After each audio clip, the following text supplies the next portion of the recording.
Bien. Bien, creo que vamos a empezar a grabar, Pedro. Muy buenas tardes, Muy bien. Pedro. ¿Cómo estás? Buenas tardes, Antonio. Hoy un Pues tema muy importante. Contento de participar en vuestros encuentros. Muy bien. Un tema muy importante hoy porque vamos a hablar de la medicina que se ocupa de la salud. Y tú eres un doctor en medicina interna, ¿no? Desde hace ya 22 años. Y te Sí. especializaste o tuviste bastante interés en la homeopatía, en la medicina de la salud, que se encarga también de utilizar pues, las artes, las humanidades, incluso podríamos decir la filosofía, para ver el cuerpo humano, ¿no? de forma global. Y ese tipo de medicina, pues a veces no es muy conocida y nosotros queremos que se conozca. Así que, ¿quién mejor que tú, Pedro, que uno de los mejores de España que, sobre la homeopatía, aparte de tu medicina, ¿no? De tu especialidad, ¿no? De medicina no interna? Medicina Pues, interna, sí. Pues eso, pues, ¿qué es la homeopatía? ¿Cómo funciona? ¿Cómo surgió? Creo que nos Muy has bien, pues. preparado una diapositiva. Sí, he decidido hacer unas pequeñas diapositivas para apoyar la presentación y sería a modo introductorio porque la homeopatía es algo que es relativamente conocido y controvertido al mismo tiempo. Y yo creo que sobre todo hay mucho desconocimiento sobre la figura de Samuel Hahnemann dentro de la historia de la medicina y por eso os agradezco que pueda participar en vuestros encuentros de humanidades y filosofía, pues sobre todo para dar a conocer un poco más la figura histórica del médico Samuel Hahnemann, que fue el que desarrolló la homeopatía. Es El nombre de muy esta... importante Sí. Samuel Hahnemann, ¿no? Porque es que introduce en la medicina, ¿no? En el cuidado de la salud del cuerpo, también el cuidado del alma a través de las humanidades, del arte, ¿no? Y eso te interesó a ti desde el principio, ¿no? O cuando estudiabas medicina. Cuando Sí, exacto. era unos estudios, homeopatía, era unos estudios integrados en la medicina, ¿no? En la carrera de medicina. Exacto. Cuando yo hice unos estudios de homeopatía, los hice en la universidad donde me licencié como médico y fui de los últimos que pude hacerlo en el ámbito universitario público.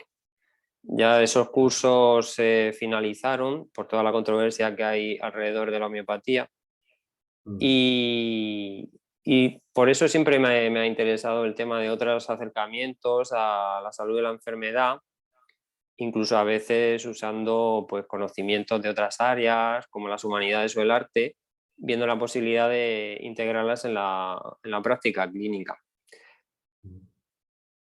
Muy bien, pues ¿quién era Samuel Hahnemann, por ejemplo? ¿Quién era Samuel Hahnemann? Esa es la pregunta que intentaré desarrollar en esta presentación.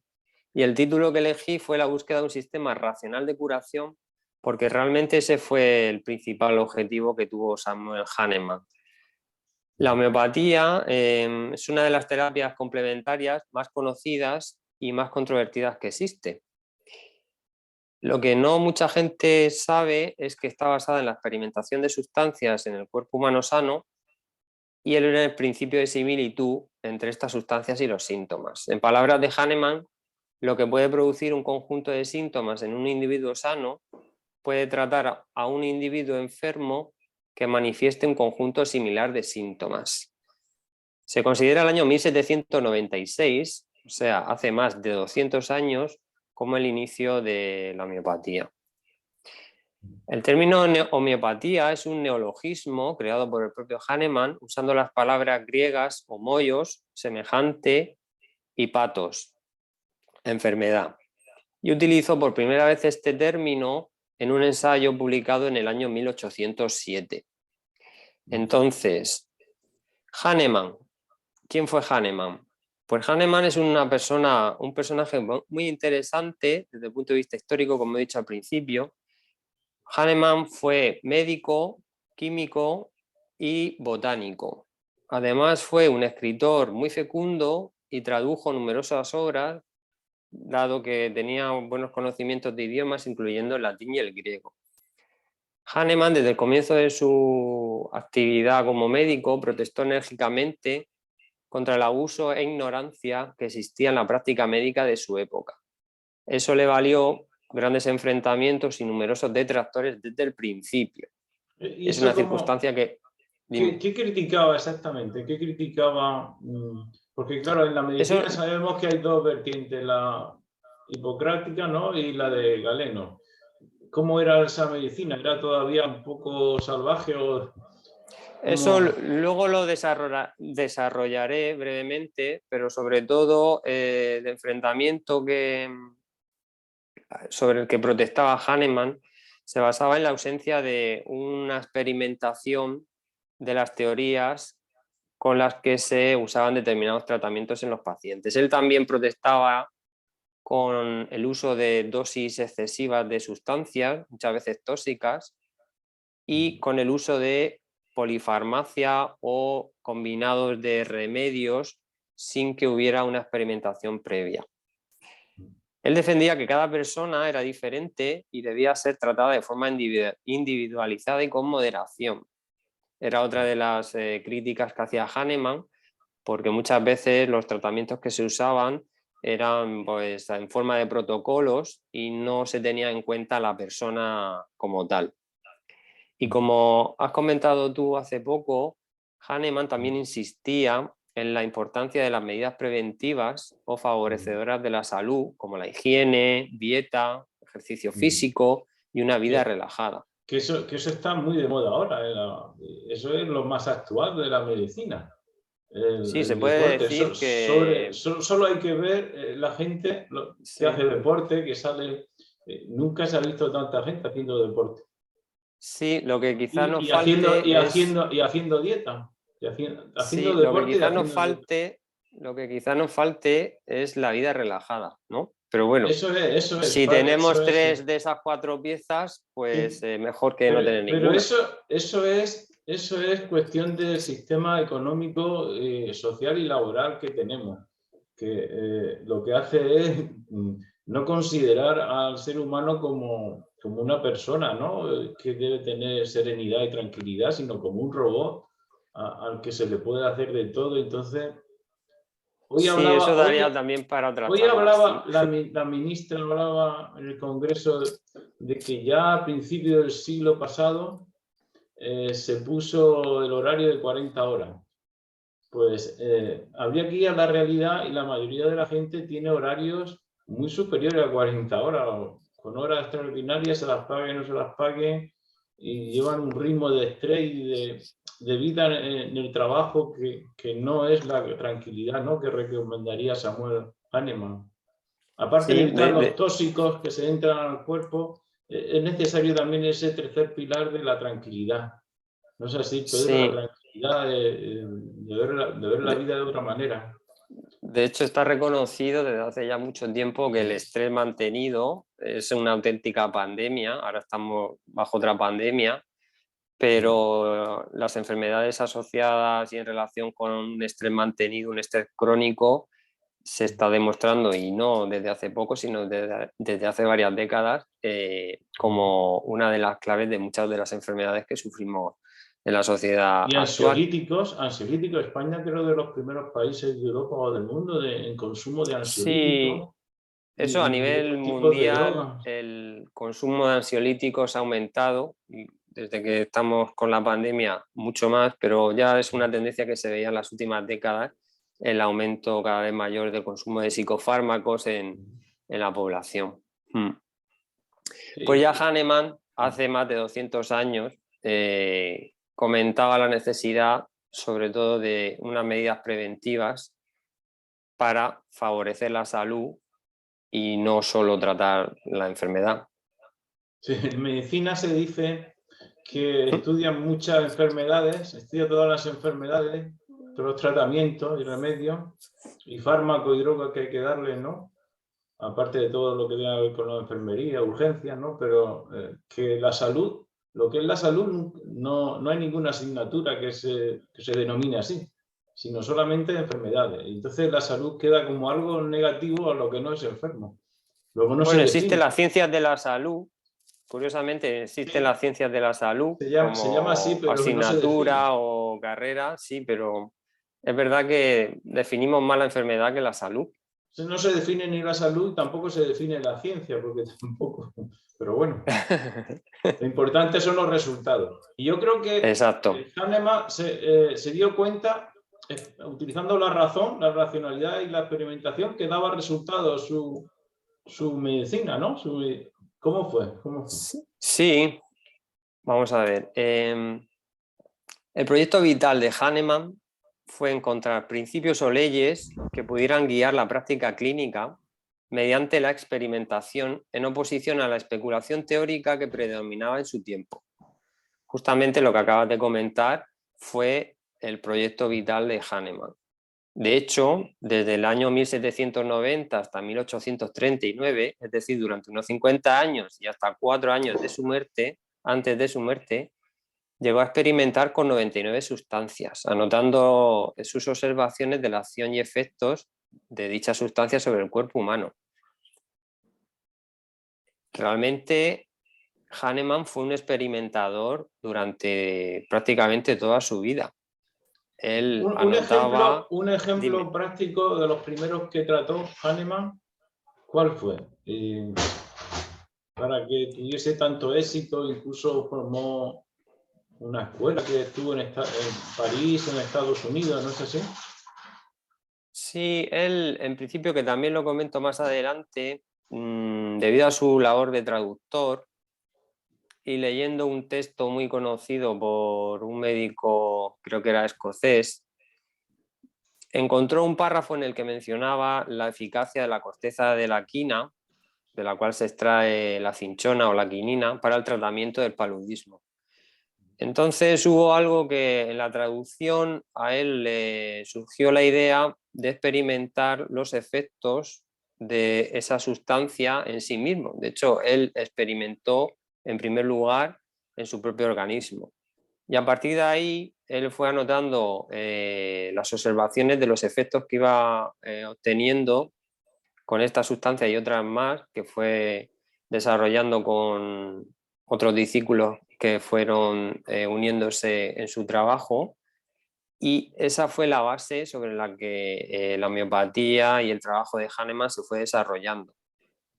Él también tenía grandes conocimientos en toxicología y entonces iba cotejando los efectos toxicológicos de las sustancias con esas mismas sustancias más diluidas a dosis más pequeñas en el cuerpo humano sano.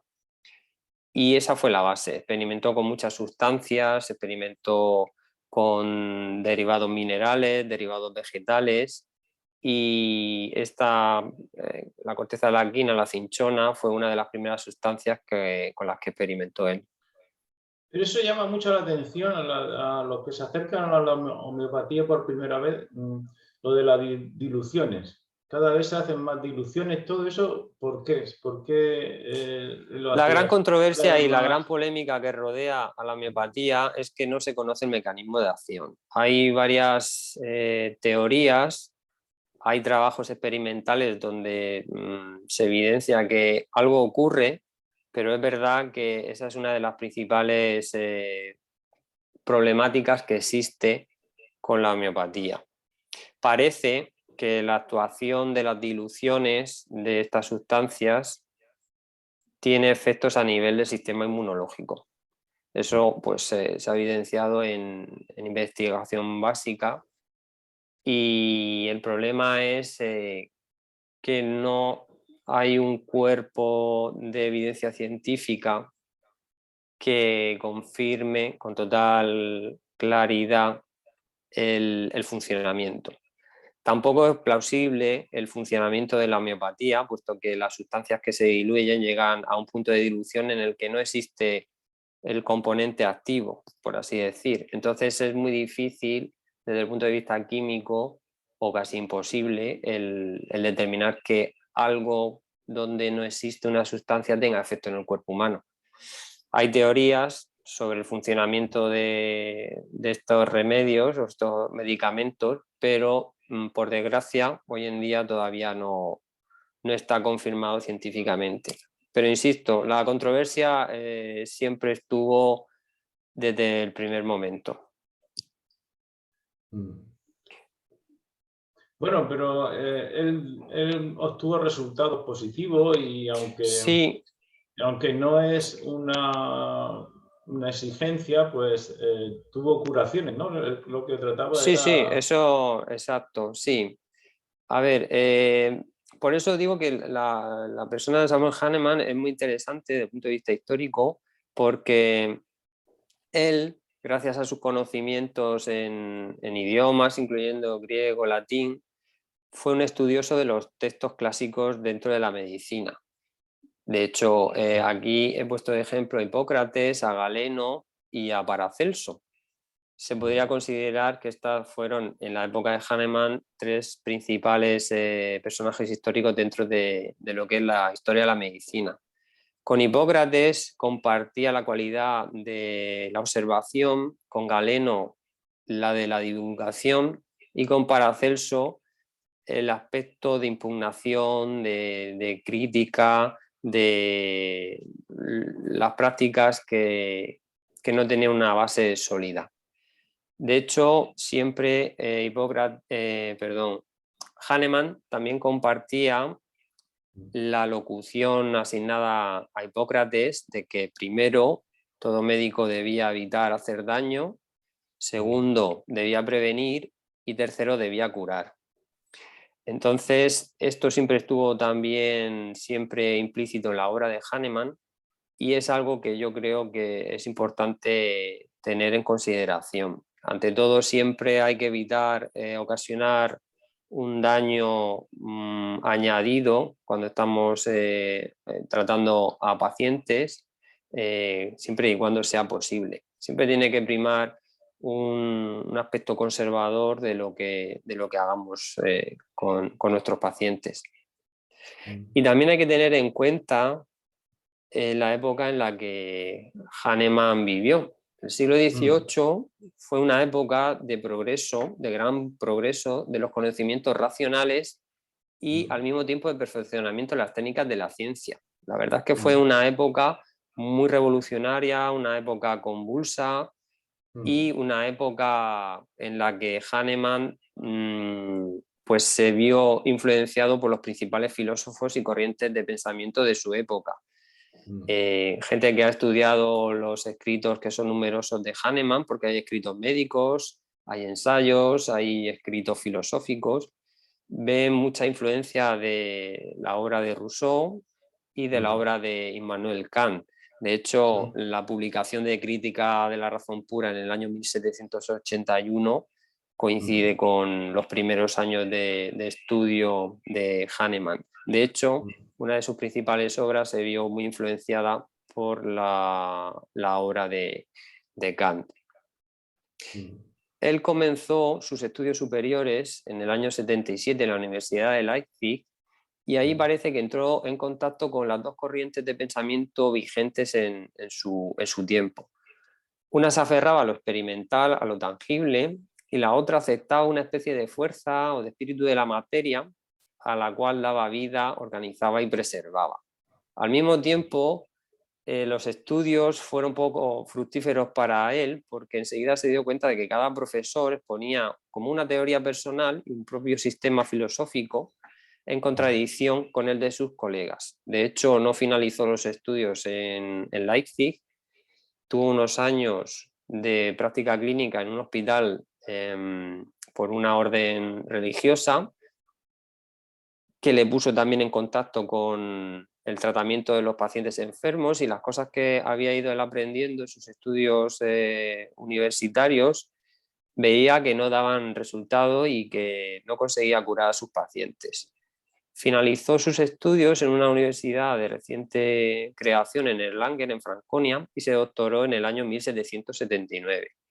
De hecho, él en principio fue una persona que durante estos años tuvo mucha actividad como escritor, escribió varias tesinas y distintas obras, donde ya se evidenciaba que tenía un carácter bastante crítico con los conocimientos y las prácticas clínicas que existían en su época. De hecho, en el sistema médico vigente de su época se encontraba en un gran estado de confusión, quizás el que más haya existido en ninguna otra época.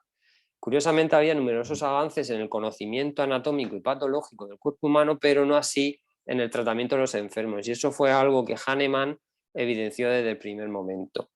De hecho, había un desplazamiento de las antiguas teorías humorales que venían de la época de Hipócrates. Estas fueron cayendo y ese campo se quedó libre y fue ocupado por un gran número de teóricos de todo tipo que promulgaban sus sistemas médicos. Esta es la época en la que Hahnemann empezó a trabajar.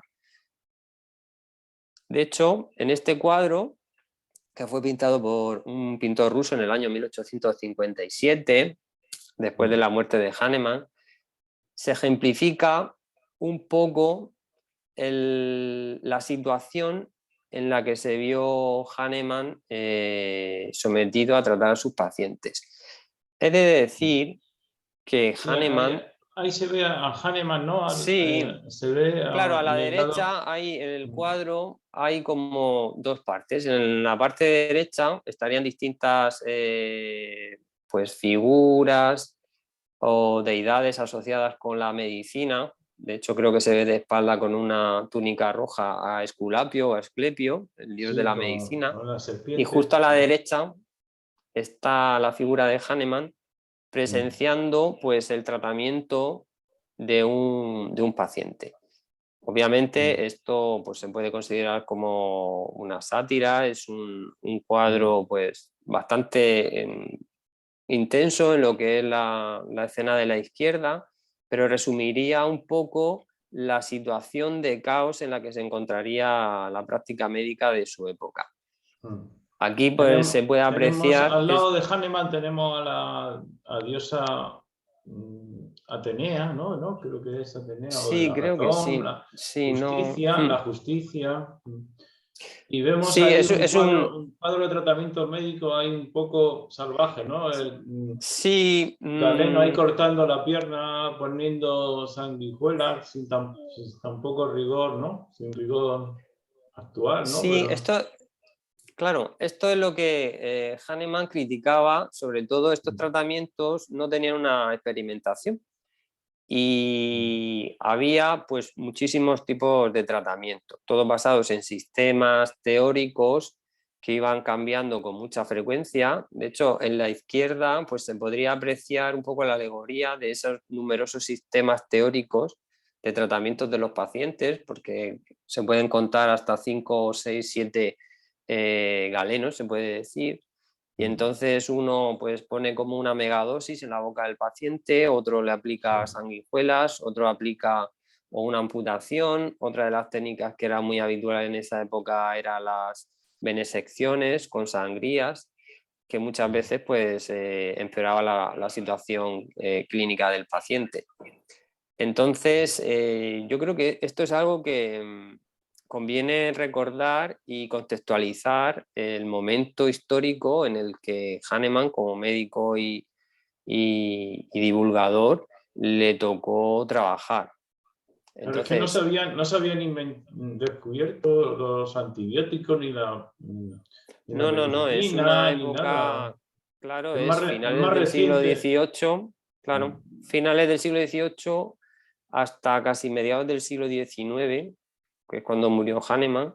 Es una época en la que, como he dicho antes, había numerosos avances en el conocimiento médico, sobre todo de aspectos de anatomía, fisiopatología, avances también técnicos, pero había pocos avances todavía en el tratamiento médico de las enfermedades, con numerosas teorías y sistemas.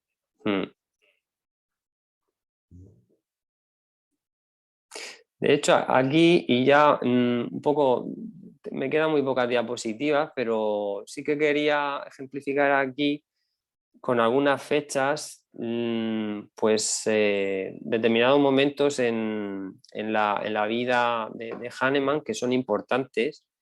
De hecho, él, debido a pues que no veía buenos resultados con las enseñanzas de los tratamientos que había recibido, estuvo casi 20 años alejado de la práctica médica y durante esos 20 años se dedicó a trabajar como traductor para dar también soporte económico a su familia. Y en el año 1790 se considera como el momento en el que a Hahnemann empezó a tener estas ideas de la homeopatía. Lo que he comentado antes, traduciendo un texto médico, él empezó a experimentar con la cinchona, que era la corteza de la quina, y otra sustancia más, y luego pues varios discípulos más médicos se unieron a él y siguieron experimentando otras sustancias. Todo ese trabajo de experimentación durante casi 20 años los sintetizó en una obra, que es la obra principal de Hahnemann en el año 1810, que es el Órganon del arte de curar, donde sintetiza y ordena lo que son las características filosóficas y terapéuticas de la homeopatía. Y curiosamente, o de una forma bastante rápida, solo 13 años después, debido a emigrantes médicos a Estados Unidos, el año 23, o sea, solo 13 años después de la publicación de esta obra del Organon, se considera que se estableció el primer homeópata en Estados Unidos, que fue un emigrante danés, porque Estados Unidos fue un país donde la homeopatía se difundió con gran rapidez y se establecieron incluso academias de enseñanza, incluso algunos hospitales homeopáticos en esa época, finales del siglo XIX, principios del siglo XX. Los hospitales estaban, por así decirlo, integrados en tratamientos médicos convencionales con tratamientos homeopáticos y se estudiaban en las academias de medicina.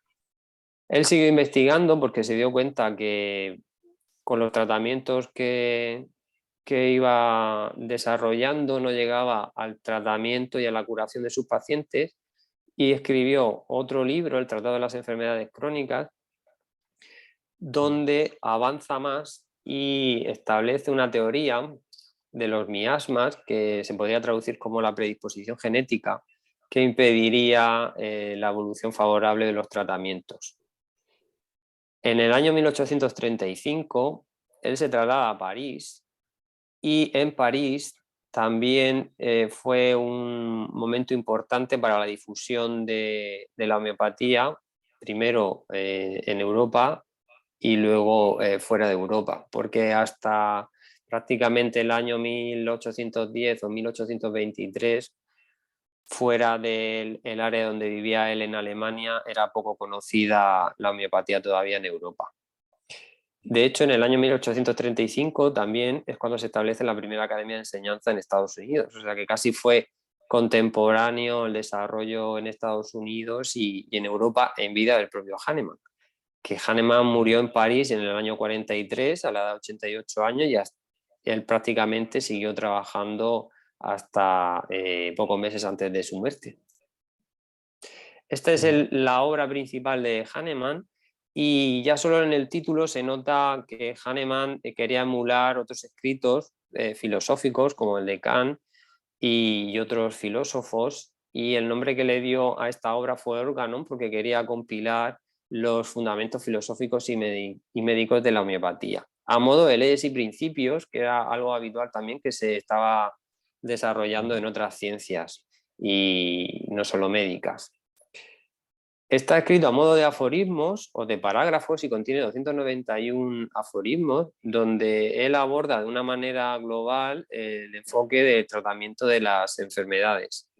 En esta segunda edición es del año 1819 y el trabajo de Hahnemann fue evolucionando durante toda su vida. Eso es algo importante y yo creo que hay que mencionar que él no se quedó estanco ni estableció dogmas, sino que siguió experimentando y de hecho llegó a revisar hasta en 6 ocasiones este texto.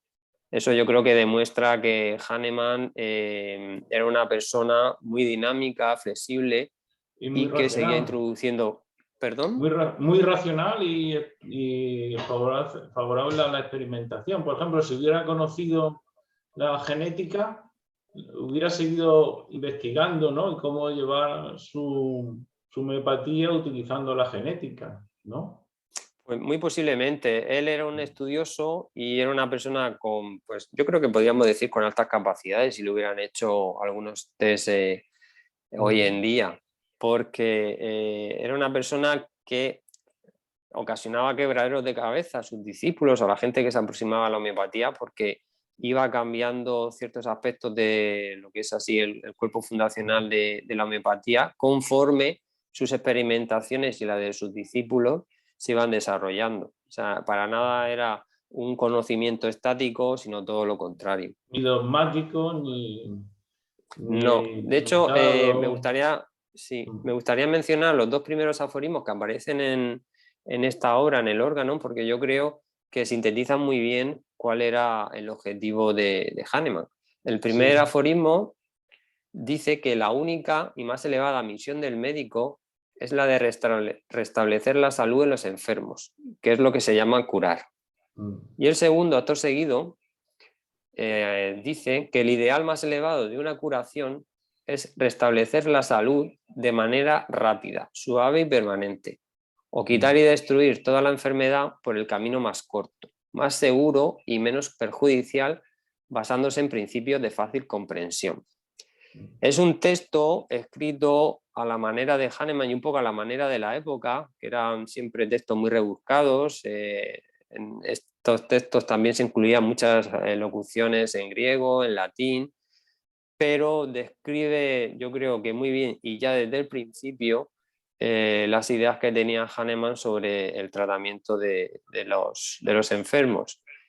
Y lo que buscaba era conseguir una claridad, una racionalidad en lo que era el tratamiento de las patologías. De hecho, en la segunda edición del Hahnemann, que es el órgano que aparece ahí en el libro, es la segunda edición, aparece, él incorpora la locución aude sapere, que se puede traducir como atrévete a saber o ten Sí, el valor de usar tu propia razón. famoso lema de la Ilustración kantiana. Exacto, es una locución originaria creo que de Sapere Horacio. aude o aude sapere. Sapere Sí. aude o aude sapere. La locución es original creo que de Horacio, y Kant lo puso también de forma muy reconocida en uno de sus textos, y parece que ya la intención de Hahnemann era estimular a sus discípulos a conocer por sí mismos el arte verdadero de la medicina. O sea que ya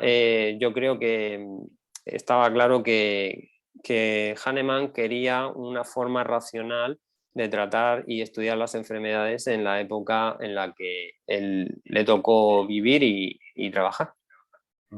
Y esta es la última diapositiva Muy bien, tenemos que poco tiempo, pongo. nos queda poco tiempo, Pedro. Seguiremos en otra ocasión, grabaremos otro encuentro con más tiempo. Y yo lo que concluyo es que la relación con Rousseau y con Kant es muy clara, ¿eh? Él era un gran racionalista y quería contemplar al ser humano libre, autónomo, incluso autónomo de esos médicos que le causaban más enfermedades, ¿no?, que salud en completa, ¿no? Sí. Quería un hombre sano, un hombre bueno, un hombre libre. Yo creo que era así, por eso su insistencia en la dieta, en estar sano, en evitar tóxicos, ¿no? ¿Cómo dirías tú, para terminar, las cosas grandes positivas, los grandes adelantos positivos de Hahnemann con su homeopatía?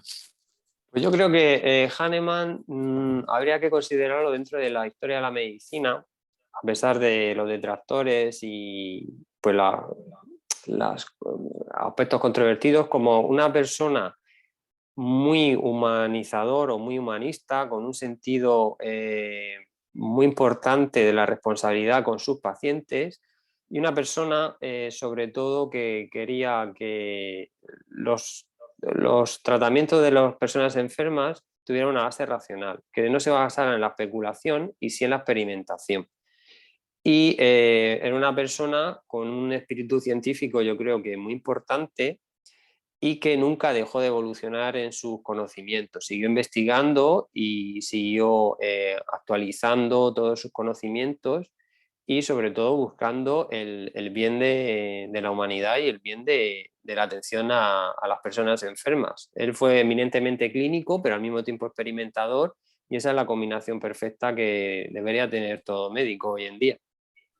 Pues con esas palabras nos quedamos, Pedro, y recordando también que él tenía un gran interés por las humanidades, incluso por la filosofía, para tener una visión del hombre completa, no parcial, ni Sí. como simple máquina, herramienta en este mundo estresante y que no Sí. permite la tranquilidad.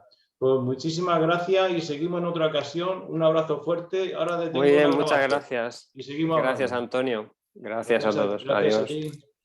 Adiós.